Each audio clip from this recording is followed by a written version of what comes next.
Well, I watch in part the live coverage of the judgment that was delivered by Honorable Justice James Omotosho.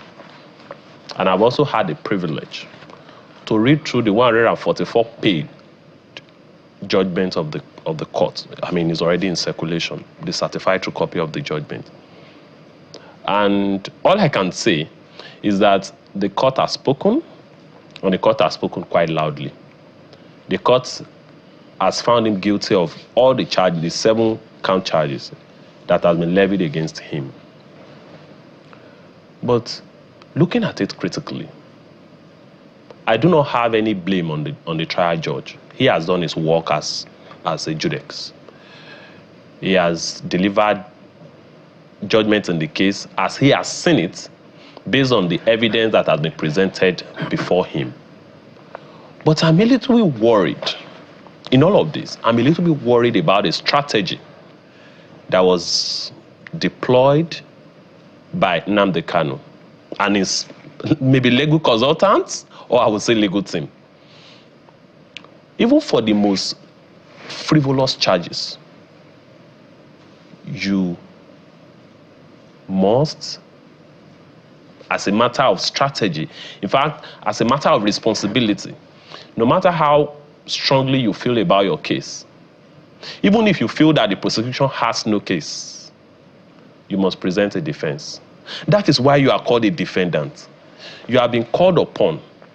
Oh, these are the charges levied against you.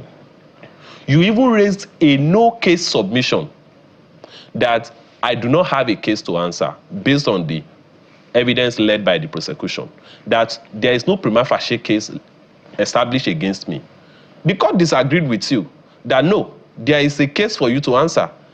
Now it got to the turn where you would answer the case before you. You opt not to answer the case. It's troubling. I'm not saying that even when you refuse to answer a case that has been levied against you, even if you choose to present a defense, I'm not necessarily saying that it automatically means that you are guilty.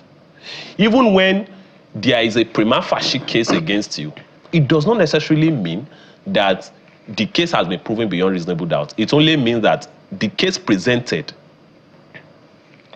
is worthy of answers. It doesn't mean that the case has been proven beyond reasonable doubt. So even when the court said, look, you have a case to answer, it doesn't necessarily mean that the prosecution has presented a case beyond reasonable doubt.